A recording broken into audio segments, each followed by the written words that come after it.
Okay, so let's get into this play. Okay, so the play is called Shots. Yes. Yes, and it is going to be, the first day is October 20th.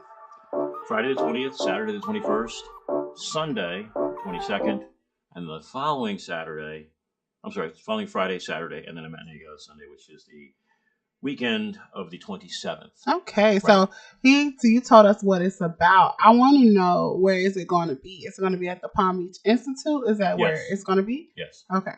So you guys, if you want to go, you should, because it's going to be good. I'm going, so it's going to be good. And the number to call for reservations is 561-743-9955. Where's the number? Right there. And I'm going to put it at the bottom of the screen too, you guys. Link in bio. Yes, link in bio. I'm going to put it right here at the bottom. I'm probably doing it the wrong way. Right here at the bottom, I'm going to put the name. I'm going to put the phone number. Yep. So what makes this play? First of all, who is the writer of this play? Well, this came out of a writing class at the Institute. Wow. That Donna Carbone teaches. And one of her students, Christina Karablick, who was 18 at the time, wrote and most of it, and Donna Carbone helped her brush it up, basically. And there was a version of it put up about 5 years ago. Donna rewrote it, changed things around a little bit, and added another character, and that's the version we're doing now. It's going to be some powerful. It's really powerful. I read a little bit of it, and just hearing, first of all, guns is such a serious thing that's going on right now. Yep. You know, kids bringing guns to schools, kids are shooting people. Guns are so serious. People do not use their hands anymore. No. They will go get a gun to shoot someone. Mm-hmm. So for you guys to be doing this play right now, I just felt like it was so powerful and needed for people to hear, you know? Ripped from the headlines. Yeah. So what makes this play different from other plays that are out? Well, one thing is, it's not pro-gun or anti-gun, but it's anti-gun violence. Mm-hmm. And that's the key. And one of the characters likens it to the Wild West. And who was the correct one in the Wild West? Probably the one who prevailed, because now they can write the history and tell the story. And that's not always the way things really are. Mm-hmm. And it's just such a shame that and by the time this airs, there probably will have been another one. Yeah. It won't just be the one that was in Nashville, the one up in Minnesota, or where was the one? Was it Arizona? Arizona. Yes. And see, I can't even keep track of it, you know, and that's it's in the horrible. past couple of weeks. It's horrible. And not to even touch the topic, my first love got killed by guns, violence.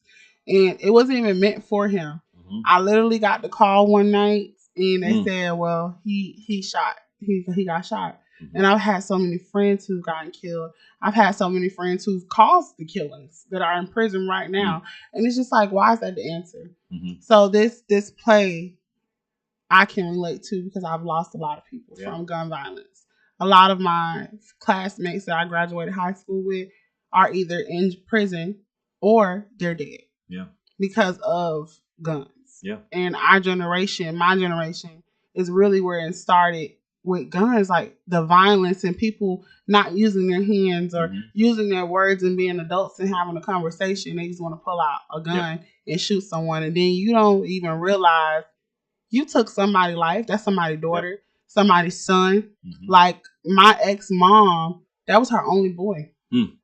Her only boy. And it was her baby on top of that. Wow. That was her last child, and that was her only boy. And she lost him. And not even to get into it, I didn't know that the girl was pregnant, but he had a girlfriend who was pregnant. So now that this girl is raising her child by herself, and it's not even her fault that the dad's not in the child's life. Yeah. So it's just like, it's serious. And it's something that I think a lot of people should go see, you know, because for someone to be 18, there had to be some powerful in that girl's heart to even make something like this. Because it's a very serious situation, right? You know. So, who are the actors in the play? Let's mention some of these actors. And it's a multi-racial international cast. I love that. Yep. We have a young lady who's from Spain, Marta Perez. We have a young lady who is from Jamaica. Her name is Pamela Forrest. And then we have Brian Medina, who's a wonderful actor. He's born in Miami of Cuban heritage. His parents came here. Oh, wow. And then we have Haley Dye, wonderful young actress. This is her first play. She was in our classes earlier, and this is her first production. Also, Marcia Foster, who has appeared in a few other shows with us, but this is the first one in a little while. We're very happy to have her back. Harry Miller and Rhonda Stearns play the married couple, and they do a very, very good job of it. I've known Rhonda for many years. Harry's a good friend. And then as the barista, we have Steve Murley, and he is not only a former military who was stationed in Operation Desert Storm and Operation Desert Shield, but also for almost 30 years with the Broward County Sheriff's Office. And he recently has retired as well and returned to acting. That's beautiful. Yes. And have any of these other people, other than the person you just said, because obviously he returned, that's the only person who's their first time acting? Everybody else has acting different Haley places. is the only one where this is her first play. Yes. So how was she like? She's a great actor? Well, her character is a college student at the medical school. And the world is so new and shiny to her. And that's the way she approaches it. Oh, wow. So because of her age and the pairing with that character, and there again, that goes with the director and the casting and those aspects. I couldn't have cast Brian that way because he's a little bit more worldly. And Harry, being older, obviously couldn't play a role of that sort either. So there's a lot of issues in pre-production that will affect the overall show. And that's what people fail to realize. Being a director, and when you pick your cast, you have to realize who your person is that you're picking. You know what I'm saying? Like it has to be some type of combination of who the actor is to the character. Absolutely. So people think like when they don't get picked, it's like, oh no, they don't like me. No, that's not it. Sometimes maybe you're just not right for the character.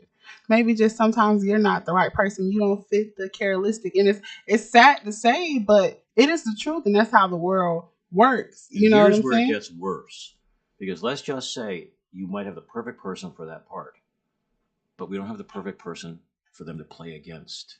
If that balance isn't there, now we can't use that player.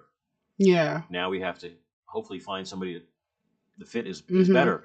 But you couldn't have a 30-year-old playing the boyfriend of this young college student.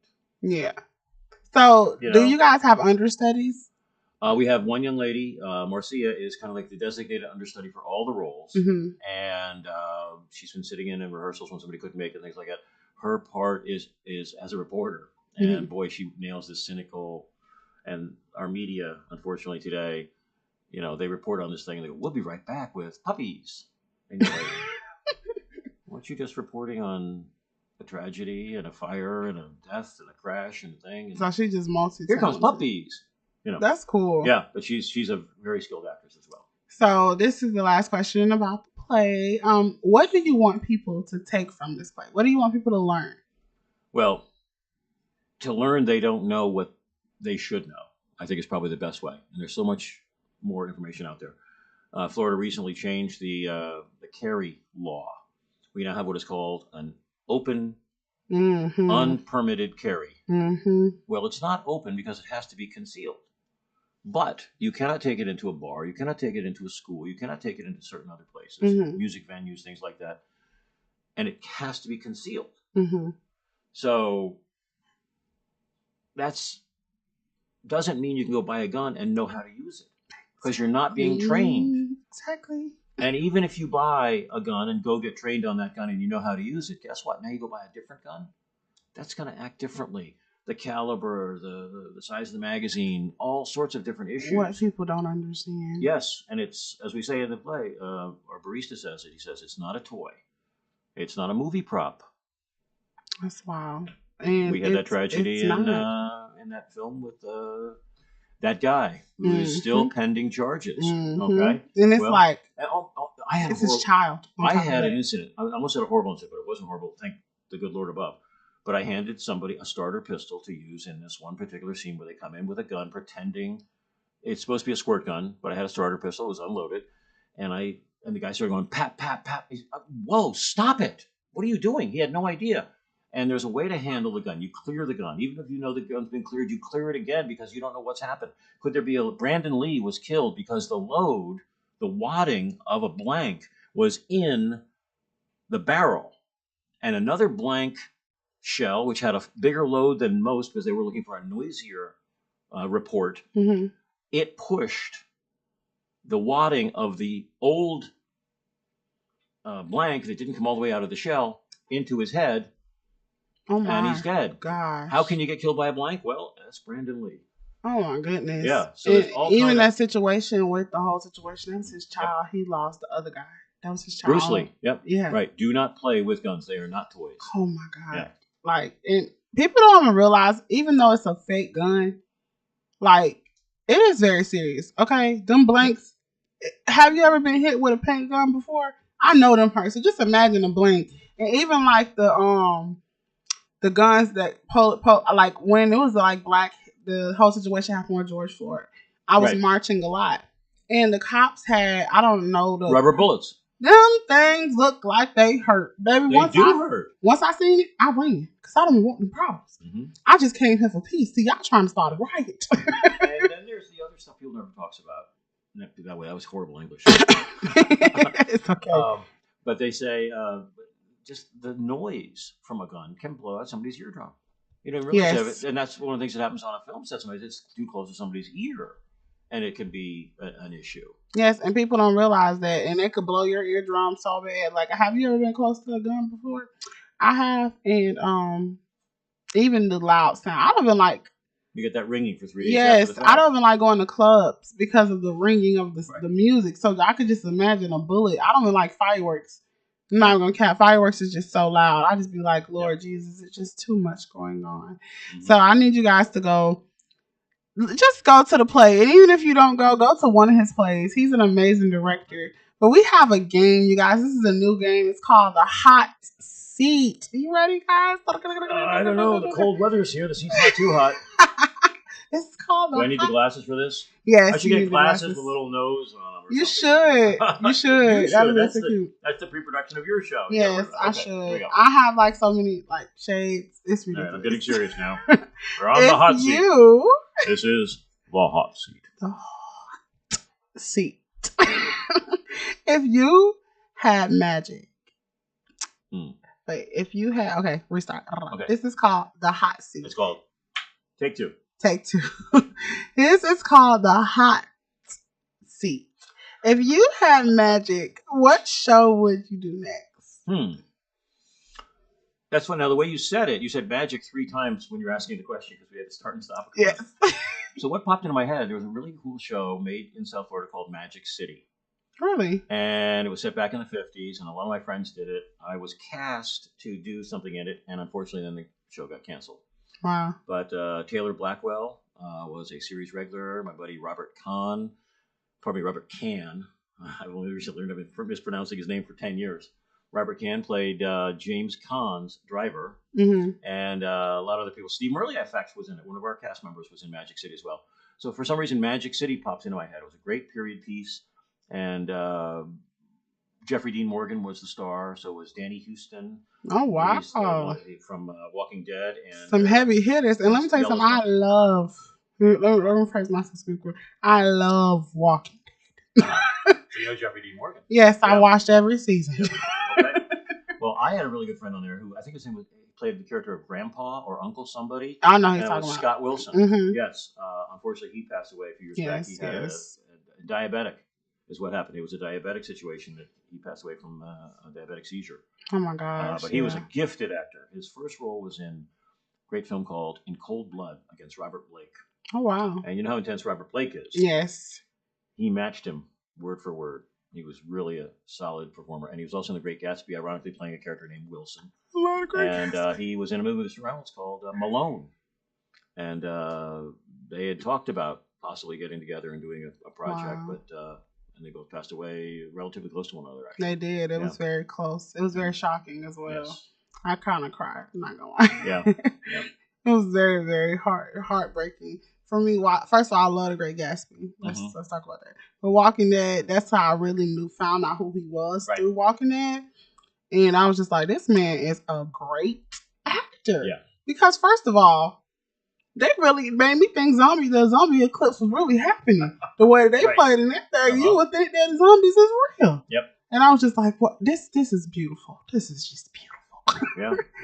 So, Good question. Thank you. You're welcome. What is the worst play you have ever directed? Oof. I'm gonna say it's probably Neil Simon's The Sunshine Boys. Okay. And here's where we talk about the script. Fantastic award-winning script, and it's been made into films and constantly being in production. Well, we had two actors that didn't understand the geography of the set. Mm-hmm. So they're supposed to go into the doctor's office, and they're doing their vaudeville skit in this doctor's office. Well, the nurse walked right through the wall and knocked the whole thing down. Now, luckily, her character is a bit of a ditz. Oh, okay. So the two actors on stage were able to kind of make some references to her being confused and things like that too.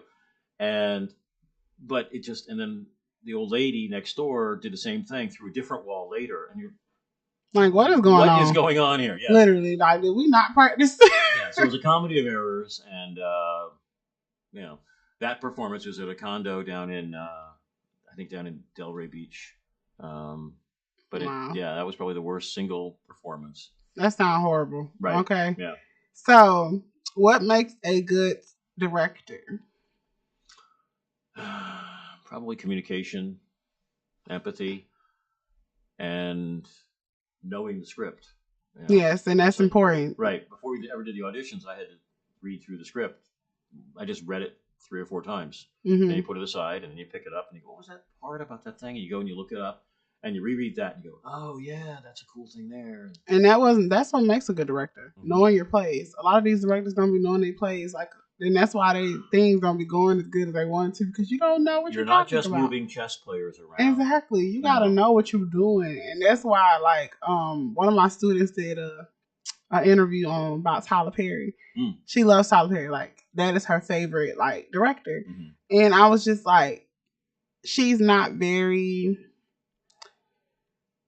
shy and quiet. And I'm like, you can't, she wants to be a director. I was like, you can't be a director being shy and quiet. Yeah. Like, you have to put yourself out there. You have to actually, I was like, you think Tyler Perry stayed in the box? He was the first man. And people could say what they want to say, because I did talk about him on my podcast before, because he had said something that kind of made me upset. But Tyler Perry is a great director. And people don't understand, this man was probably one of the first people to get on stage and address in a wig and not care what nobody say. Well, in current society, but we can go all the way back to, Jonathan Winters, amazing comic with his Maud Frickert. Mm-hmm. Milton Berle in the 50s, he did the same kind of thing. There's always been silliness with a dress, so he puts it on. And we'll go all the way back to Shakespeare. Females were not allowed. There were no actresses. No. So young boys would generally play the parts of the females before their voices had changed. Yeah. So, no, but it wasn't about any of that other stuff. It was just because women did not do it. And which is kind of sucks. But you know what's my favorite plays? And this is completely off topic. It's Phantom of the Opera. Well, musical. Okay. My favorite musical is Phantom of the Opera. I could watch it over and over. And how would you describe that? How would you describe the Phantom of the Opera? I think it's a beautiful play about love, and I think that the man that was the Phantom, he was just hurting. Mm-hmm. He was scared. He didn't want people to see his face. Yep. He didn't want people to know about him. He was haunting the theater, but at the same time, he just wanted love. And people overlook that, but I love that play. That play is it touches my heart. Sure. Do you like Phantom of the Opera? It's really great, and there's all kind of variations of it too. And there's that's the common thing about the unrequited love that people try and, how do I get that? And that's how many different therapy books are there out there about love your neighbor, love yourself, love your life.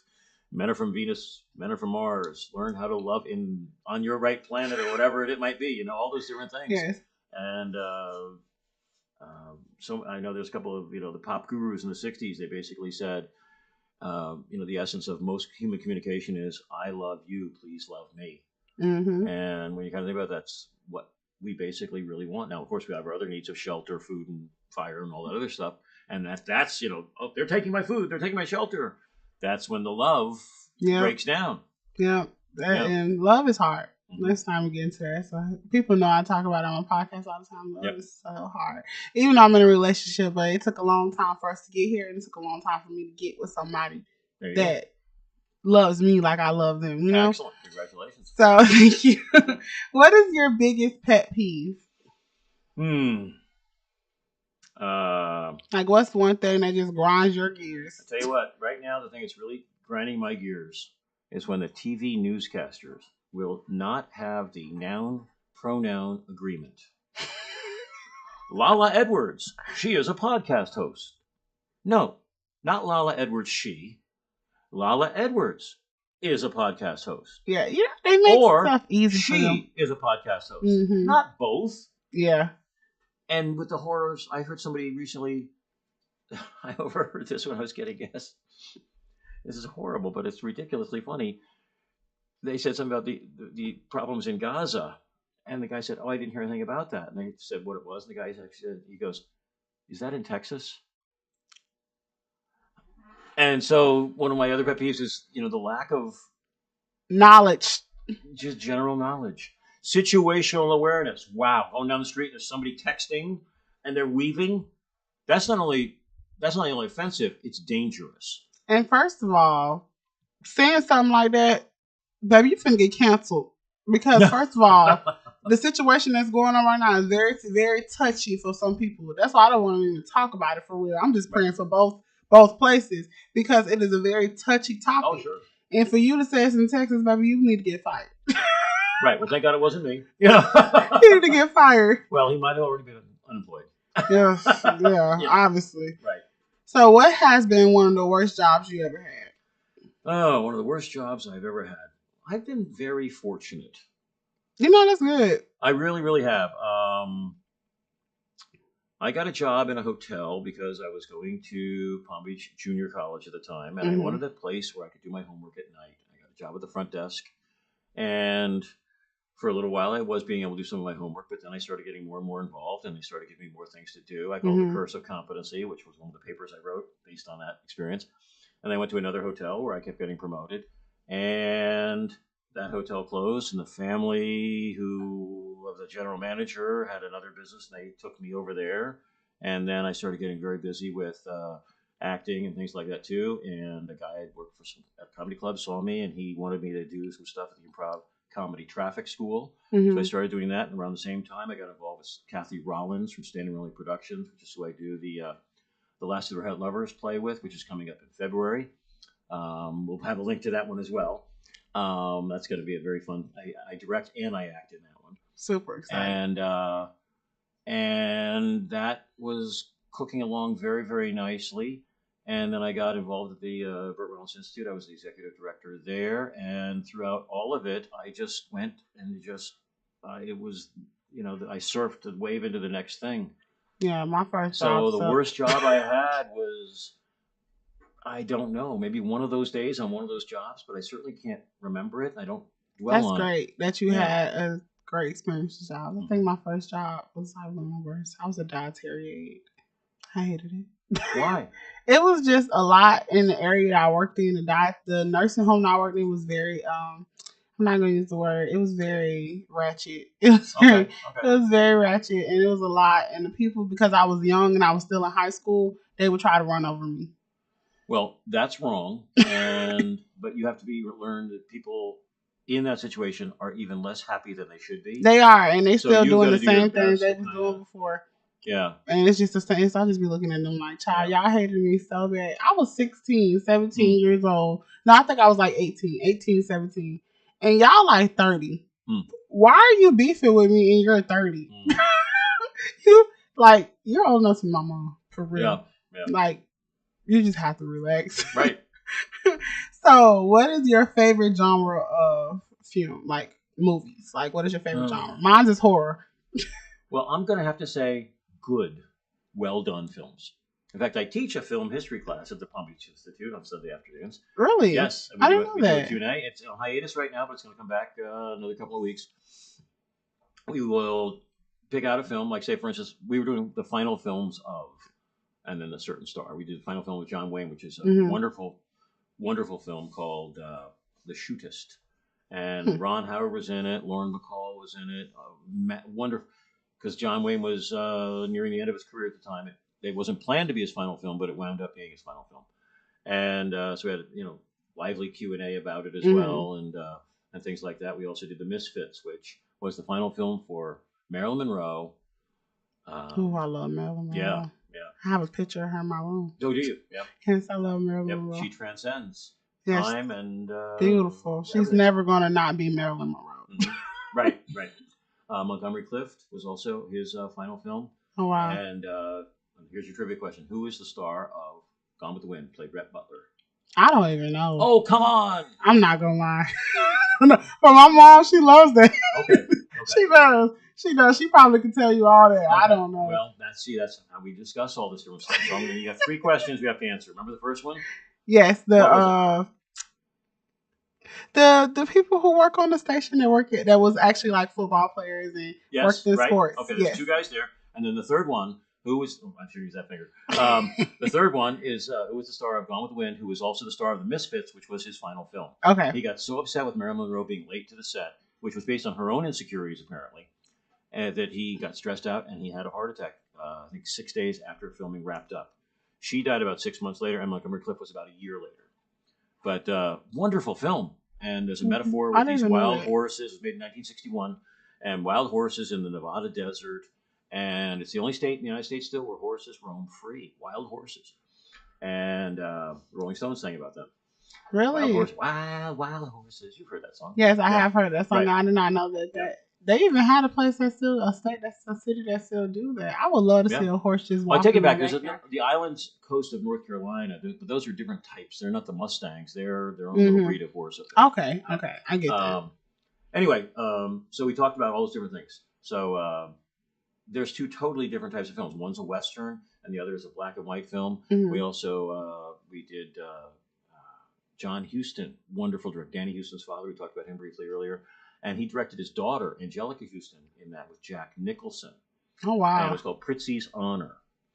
And it was a Jack Nicholson you haven't seen in any other film, because instead of Marlon Brando putting the cotton in his mouth, back in his jaw, Nicholson put it up under his top lip. So he's going around the whole film talking about the Pritzi's. Hey, what's going on with the Pritzi's? And you're going, that's wow, Jack Nicholson really is an actor. He's not just a personality. And wonderful film. Kathleen Turner is his romantic interest and co-star in that, and at her glamorous best, and things like so. We do some kind of a film. We do a lot of classic Hollywood. We did Now Voyager with Betty Davis recently, and so all kind of different things. So I just like well-made films, regardless of genre. There's a horror film called Strange Invaders with Paul LeMat, and I feel like I've heard of it before. It's from about 30 years ago, but it's a spoof of the 50s ones that were done poorly. And in that context, this is done very, very well, but with modern special effects at that time. So so it has to be a good film. I don't know how to describe it per se. So what is one of your happiest, before we even get to that, this is the next one I have. So how do you feel about like remakes of other older plays and movies? And how do you feel like they should just keep some of the good stuff? Like, it's been like a lot of movies that has been remade, like Color Purple just got remade. Oh, really? Yes. I didn't hear anything about think it's going to be good because Fantasia's in it. No, it's not out yet. Okay. Fantasia's in it. And the girl from Little Mermaid, Haley, she's in it as well. So I think it's gonna be good. We're gonna see. But they have a lot of movies that they do remakes of. And sometimes I just be like, you should just leave the movie alone. Well, the beauty of it is that the remake does not affect the original. The original is still as good as it ever was. The problem with many of those remakes is they cannot make them with the grandeur that some of the original ones did. And I mentioned Gone with the Wind. There's no way you can make a remake of Gone with the Wind. Yeah. Because the first day of shooting, they literally burned down the back lot at Metro Goldwyn Mayer Studios. And there's the fire scene where the cart goes in front, he's yanking the horse, and it's a silhouette, and the building collapses. Wow. You cannot force that to happen with any CGI. That was real and it was legitimate. And the cast, when they had the shot of the wounded, both North and South wounded, there were 1,500 extras laying there. Wow. Now, there were scattered amongst them some dummies to fill in some of the shots further down. But you can't find 2,000 people to go do a shoot someday. Yeah. There's no way that can happen. And if you look at things like Back to the Future, more of a modern film, same kind of thing. Who could do that better? Literally. You know? Literally. Right. And then there's things like The Matrix, okay? Who could play those roles? True. But better? You know, Jumanji, I'm not going to lie. They did good. Well, here's the thing with Jumanji. That wasn't a remake. It was the next chapter. Because they went back and they found the kid. Oh, yeah, they did. So that's, Yeah. Okay. So that's one of the things, too. Well, The Longest Yard. The Adam Sandler version of The Longest Yard was totally different than the one from the 70s. But they got some of those actors in it and made it a tribute. I love when they do that. When they do a second part of a movie, I love that when they use like the actor, like the Addams Family. Yep. They used the daughter, the real original daughter. Yep. I was like, well, come on now, because they did their big one on that one. That one was good. Oh yeah, and they did that one right. They did that one right. So let's get into the next question. This is the last question because this has been so great. I don't want to stop. What is one of your happiest memories in life? Happiest memories in life. You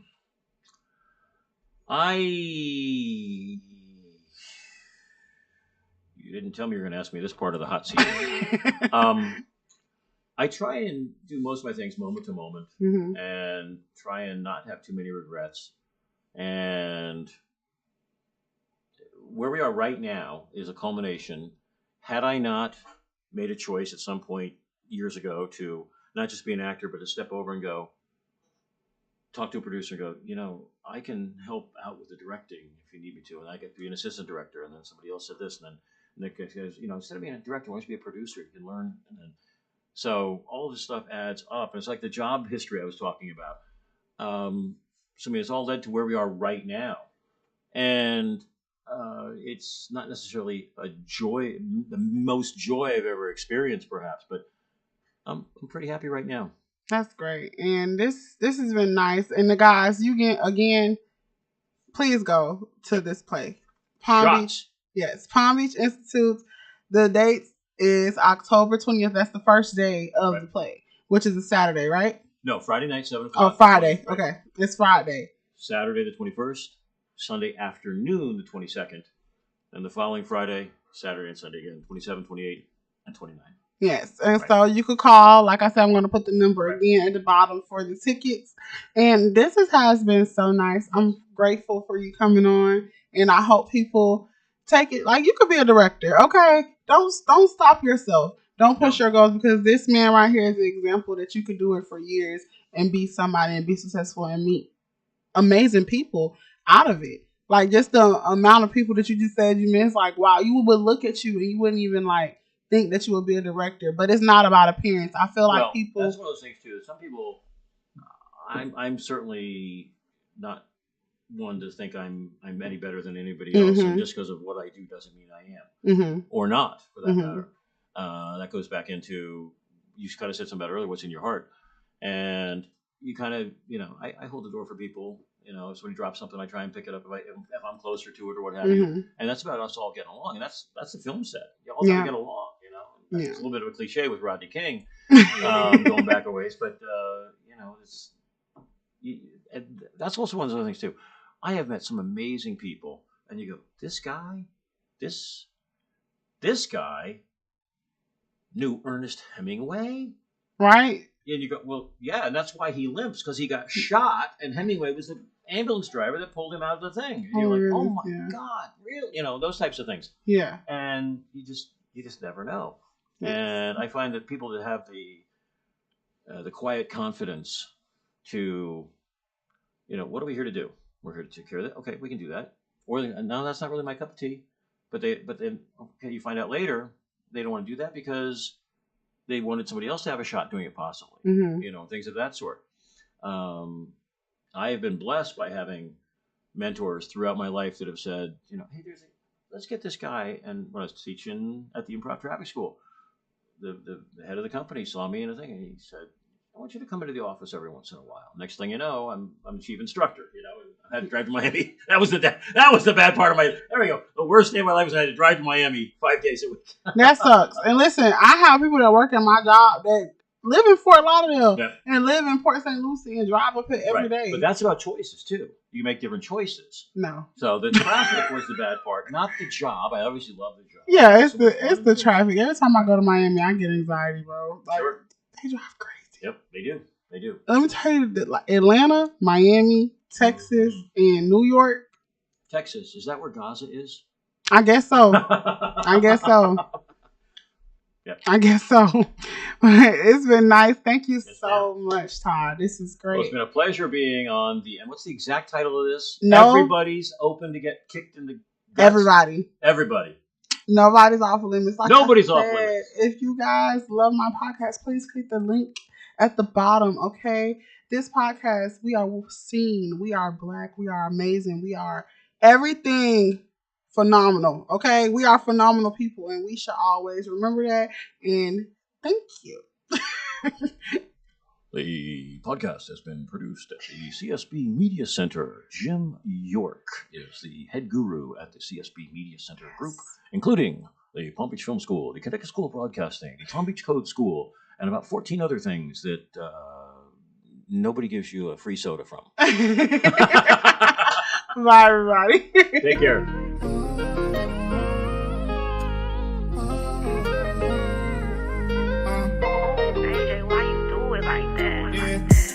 I'm a heartbreaker, but I got you next to me.